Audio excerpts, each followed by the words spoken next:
ഞാനൊന്ന് അഡ്വക്കേറ്റ് കിഷോറിലേക്ക് കൂടി പോയി വരാം. അഡ്വക്കേറ്റ് കിഷോർ, FIRന്റെ ഇപ്പോഴത്തെ സ്റ്റാറ്റസ് എന്താണ് അഡ്വക്കേറ്റ് കിഷോർ?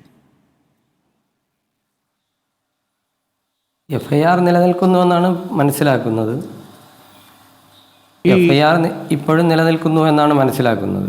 ബിന്ദുവിനെ വെറുതെ വിടുകയും ഈ മോഷണം മുതൽ തിരികെ കിട്ടുകയും ചെയ്ത FIR തന്നെ റദ്ദായി പോകേണ്ടതാണ്. ആ കാര്യത്തിൽ പോലീസ് എനിക്ക് തോന്നുന്നു അപേക്ഷ നൽകേണ്ടതാണ്. അതൊന്നും ചെയ്തിട്ടില്ല അല്ലേ? ഇതിനകത്ത് ഞാൻ അഡ്വക്കേറ്റ് എന്നതിലുപരി ഇവരെ തൊട്ട്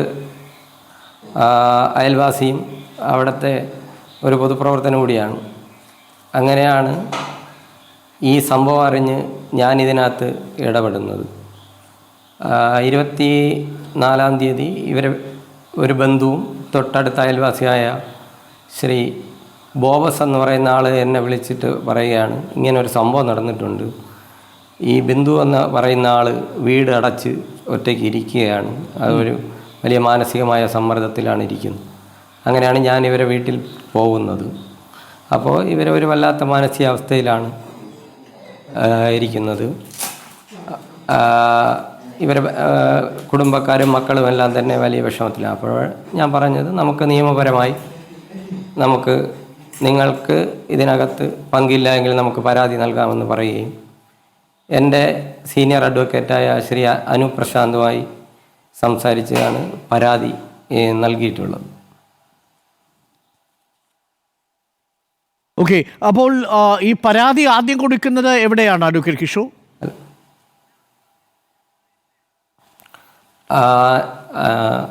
പട്ടികജാതി കമ്മീഷനിൽ കൊടുത്തിട്ടുണ്ട്, DGPക്ക് കൊടുത്തിട്ടുണ്ട്, മുഖ്യമന്ത്രിയുടെ ഓഫീസിലും കൊടുത്തിട്ടുണ്ട്. ഈ രണ്ട് ഓഫീസിലും പട്ടികജാതി കമ്മീഷനിലും DGPക്ക് കൊടുത്ത പരാതിയിൽ അനുകൂലമായ പ്രതികരണമാണ് ഉണ്ടായത് അല്ലേ? എല്ലായിടത്തുനിന്നും അനുകൂലമായിട്ടുള്ള പ്രതികരണമാണ് ഉണ്ടായിട്ടുള്ളത്. ഈ മുഖ്യമന്ത്രിയുടെ ഓഫീസിൽ എന്താ സംഭവിച്ചത്? 15 ദിവസത്തിനകം റിപ്പോർട്ട്. മുഖ്യമന്ത്രിയുടെ ഓഫീസിൽ പോയപ്പോൾ ഞാനും കൂടിയാണ് പോയത്. അവിടെ പോയി പൊളിറ്റിക്കൽ സെക്രട്ടറിയോട് പരാതി ബിന്ദു പറഞ്ഞ വായിച്ചു നോക്കിയില്ല. പക്ഷേ ബിന്ദു പറയുന്ന മുഴുവൻ അദ്ദേഹം കേൾക്കുകയുണ്ടായി. ബിന്ദു പറഞ്ഞത് മുഴുവൻ പൊളിറ്റിക്കൽ സെക്രട്ടറി കേട്ടു. നമ്മൾ വാക്കാലാണ് പറയുന്നത്. അത് കേട്ടതിന് ശേഷം പോലീസ് കേസെടുക്കും, നിയമപരമായി കോടതിയിലല്ലേ നോക്കേണ്ടതെന്നുള്ളതാണ് ആദ്യം അദ്ദേഹത്തിൻ്റെ ധാരണയായിരുന്നു എന്ന് തോന്നുന്നു. പോലീസ് നടപടി എടുക്കുമെന്ന് പറഞ്ഞിരുന്നോ?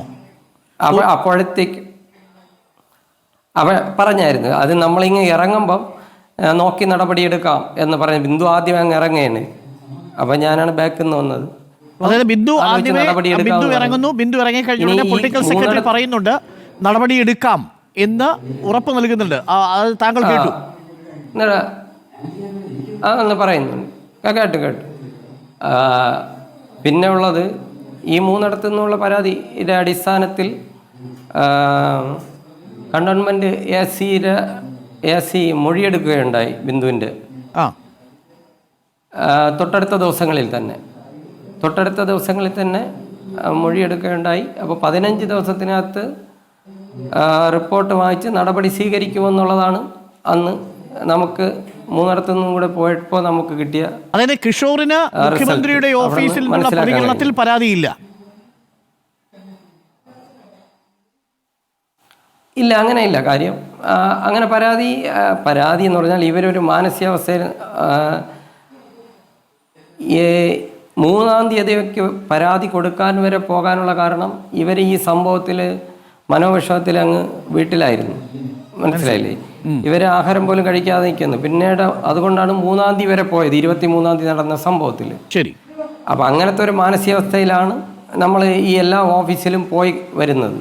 ഓക്കെ, ഒരു കാര്യം കൂടി അഡ്വക്കേറ്റ് കിഷോർ പറഞ്ഞതിൽ ഇപ്പോൾ അതിനകത്തൊരു വ്യക്തത വന്നു. ബിന്ദു, ഇതിനകത്ത് ഏതെങ്കിലും തരത്തിലൊരു വ്യക്തത കുറവുണ്ടായി? കാര്യം ഞാൻ ചോദിച്ചത് മുഖ്യമന്ത്രിയുടെ ഓഫീസ് കൂടി ഉൾപ്പെടുകയും ഇന്ന് നമ്മളോട് തന്നെ ബിന്ദു പറഞ്ഞ കാര്യവുമാണ് നമ്മൾ റിപ്പോർട്ട് ചെയ്തതും. അത് സർക്കാരിനെ ഒരു പരിധിവരെ പ്രതിരോധത്തിലാക്കിയെന്നാണ് ഞാൻ മനസ്സിലാക്കുന്നത്. പിന്നീട് അത് പ്രതിപക്ഷം ഏറ്റെടുക്കുന്നു. മുഖ്യമന്ത്രിയുടെ ഓഫീസിൽ നിന്നും ബിന്ദുവിന് നീതി കിട്ടിയില്ല എന്ന അർത്ഥത്തിൽ അത് വ്യാഖ്യാനിക്കപ്പെടുന്നു. മുഖ്യമന്ത്രിയുടെ ഓഫീസിൽ നിന്നും ഇങ്ങനൊരു പ്രതികരണം ഉണ്ടായി എന്ന് ഇപ്പോൾ കിഷോർ പറയുന്നുണ്ട്. ബിന്ദു മുഖ്യമന്ത്രിയുടെ ഓഫീസിൽ, ഞാൻ ബാക്കിയുള്ള പോലീസ് സ്റ്റേഷൻ്റെ കാര്യമെല്ലാം നമുക്ക് അടുത്ത ഘട്ടത്തിലേക്ക് വരാം, മുഖ്യമന്ത്രിയുടെ ഓഫീസിൽ നിന്ന് അപ്രകാരം ഒരു നീതി കിട്ടിയില്ല എന്നൊരു തോന്നൽ ബിന്ദുവിനുണ്ടോ?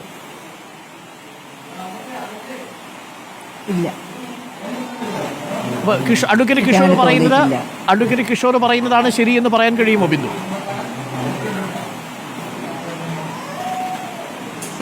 കഴിയും. അപ്പം ബിന്ദുവിൽ പറഞ്ഞതെല്ലാം പൊളിറ്റിക്കൽ സെക്രട്ടറി കേട്ടു.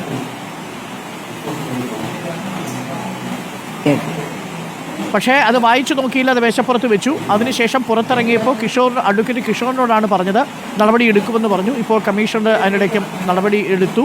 അതിലാദ്യ ഘട്ടത്തിൽ SIയെ സസ്പെൻഡ് ചെയ്തു. അപ്പം മുഖ്യമന്ത്രിയുടെ ഓഫീസിൽ നിന്നുള്ള പ്രതികരണത്തിൽ ഇപ്പോൾ തൃപ്തിയുണ്ട്.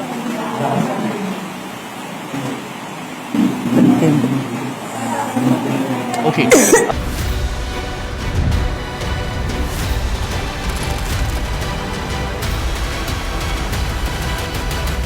Debate with Dr. Arun Kumar.